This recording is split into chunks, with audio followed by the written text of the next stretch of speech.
Hello friends. कैसे हैं आप?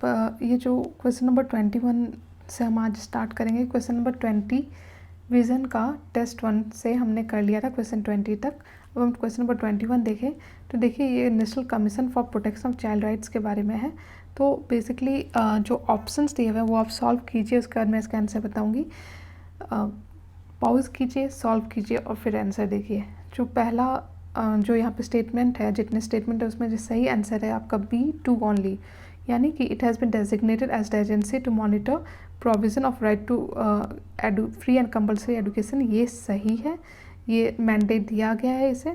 लेकिन जो पहला स्टेटमेंट है वो गलत है, क्योंकि जो ये कमीशन जो है ये इस्टेब्लिश किया गया था by an act of parliament under for protection of child rights act 2005। तो ये जो यहाँ पे दिया हुआ है एक्ट, ये गलत है। ठीक है, यहाँ पे होना चाहिए commission for protection of child rights act 2005। ठीक है, तो ये आपको सही करना पड़ेगा। क्वेश्चन नंबर 22 जो है ये परख पोर्टल प्रोग्राम के बारे में है।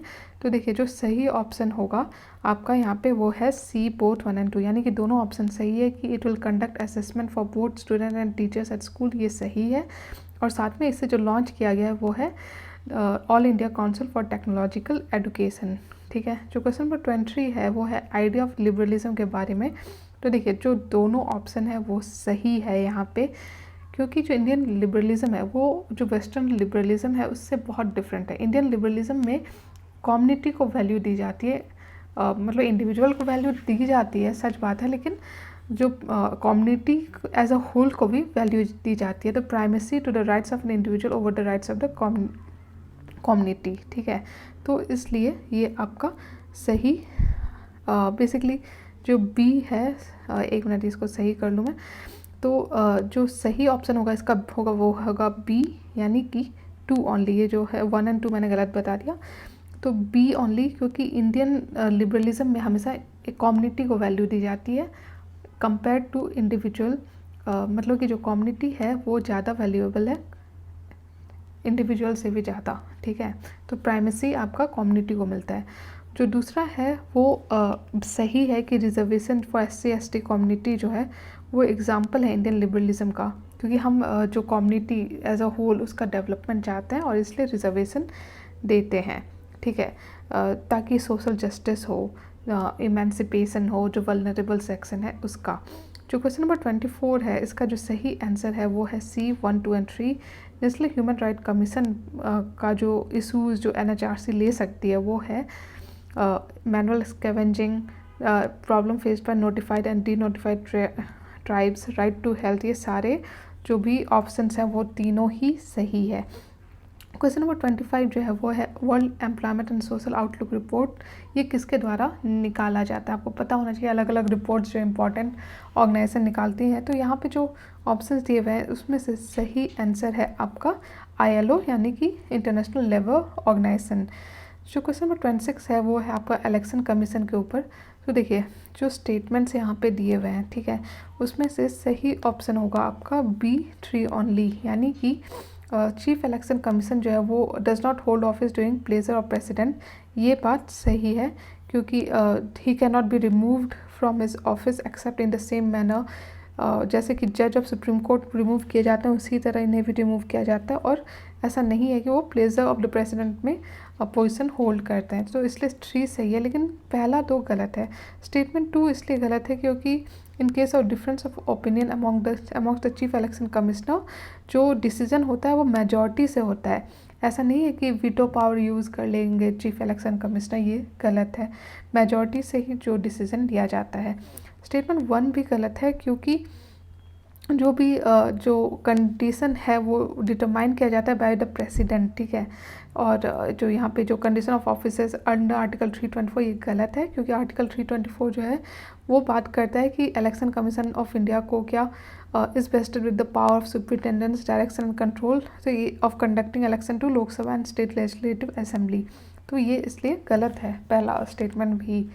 जो नेक्स्ट है आपका 27 वो है which of the above special circumstance have an effect on fundamental rights of Indian citizen. तो ये आपको पता है कि प्रेसिडेंट रूल, नेशनल इमरजेंसी या मार्शल रूल जो है, मार्शल रूल, वो जब इम्प्लीमेंट होता है तो किससे फंडामेंटल राइट्स इम्पैक्ट नहीं होते हैं और होते हैं, ये बात आपको पता होनी चाहिए। तो C2 and 3 मतलब नेशनल इमरजेंसी होने से या मार्शल रूल होने से आपका फंडामेंटल राइट्स इम्पैक्ट होगा, लेकिन प्रेसिडेंट रूल होने से कोई इम्पैक्ट नहीं पड़ेगा। अगर नेशनल इमरजेंसी है तो is declare the fundamental rights under article 19 are automatically suspended, और ये तब तक होता है जब तक कि इमरजेंसी ख़त्म नहीं हो जाए। उसके बाद जो नेक्स्ट क्वेश्चन है वो है आपका 42nd कॉन्स्टिट्यूशनल अमेंडमेंट के बारे में। तो जो सही आंसर है यहाँ पे वो है 1 और 2, मतलब कि जो 42nd अमेंडमेंट था वो किससे रिलेट करता था। तो ये बात की इसमें अमेंडमेंट पे इंक्लूडेड था कि to secure opportunity for healthy development of children, ये सही है। दूसरा भी सही है कि इसमें इक्वल जस्टिस या to provide free legal aid के बारे में बात की गई है। लेकिन जो स्टेटमेंट 3 और 4 है वो गलत है, क्योंकि जो आपका 44th अमेंडमेंट के थ्रू बात की गई to minimise inequalities in income, status, facilities and opportunities, इसलिए 3 गलत है, 4 भी गलत होगा। ठीक है। क्वेश्चन नंबर 29 जो है आपको बताना है कि कौन जो है इसमें से does not hold office during pleasure of the president. तो सही आंसर इसका होगा आपका B, CAG, मतलब कंट्रोलर एंड ऑडिटर जनरल, क्योंकि बाकी जो भी हैं वो प्लेजर ऑफ द प्रेसिडेंट से ही ऑफिस होल्ड करते हैं। मतलब कि जैसे कि 29B इसका सही आंसर है। तो 2, 3 और 4 बेसिकली आपको पता होना चाहिए कि controller, auditor general, member of UPSC, chief election commissioner, basically ये इनके पास ज़्यादा पावर है, इनके पास ऑटोनॉमी है। ठीक है। तो ऐसा नहीं है कि ये प्रेसिडेंट जब चाहे इनको हटा सके, और इसलिए ये कहा जाता है कि ये प्लेजर ऑफ द प्रेसिडेंट के अंदर नहीं आते हैं। अटॉर्नी जनरल को जब चाहे प्रेसिडेंट रिमूव कर सकता है, लेकिन बाकी को नहीं रिमूव कर सकता। उसका एक पूरा प्रोसेस है जो कि फॉलो करना पड़ता है। जैसे कि CAG जो है वो होल्ड करता है office for a period of 6 year और up to age of 65 years, और उसे एक जज, सुप्रीम कोर्ट के जज की तरह रिमूव किया जा सकता है। उसी तरह प्रेसिडेंट जो है UPSC के चेयरमैन को रिमूव कर सकता है कुछ सर्कमस्टेंसेस में, जैसे कि वो इंसॉल्वेंट हो गए या he engages during term of office in any paid employment. तो ऐसे कुछ जो कंडीशन है वो फुलफिल होना चाहिए, जबकि अटॉर्नी जनरल को जब प्रेसिडेंट चाहे रिमूव कर सकता है। जो नेक्स्ट क्वेश्चन है आपका वो है पद्मा अवार्ड के बारे में। तो बेसिक आइडिया आपको होना चाहिए इस बारे में। देखिए जो स्टेटमेंट्स दिए हुए हैं उसमें से सही आंसर है आपका A, 1 और 2, यानी कि Padma award can be given a higher award only, मतलब कि अगर आपको पद्मा अवार्ड कोई भी मिला हुआ है तो 5 साल के बाद ही आपको दूसरा अवार्ड मिलेगा। ठीक है, जो कि आपके अर्लियर अवार्ड से हायर रैंकिंग का होगा। ये सही है। दूसरा भी सही है कि पद्मा अवार्ड कमेटी जो है वो हेड किया जाता है बाय कैबिनेट सेक्रेटरी। लेकिन जो तीसरा स्टेटमेंट है वो गलत है, क्योंकि ऐसा कोई प्रोविज़न नहीं है कि रिटन कंसेंट चाहिए होगा of the recipient before announcement of the award. ठीक है, तो ये सारी बात आपको पता होना चाहिए ये आंसर करने के लिए। ठीक है, क्वेश्चन 30 तक हमने कर लिया। आई होप आपको जो क्वेश्चन आंसर है समझ में आ रहा है और वीडियो अच्छा लग रहा है। अगर अच्छा लग रहा है तो प्लीज़ लाइक कीजिए और मेरे चैनल को सब्सक्राइब कीजिए। Thank you.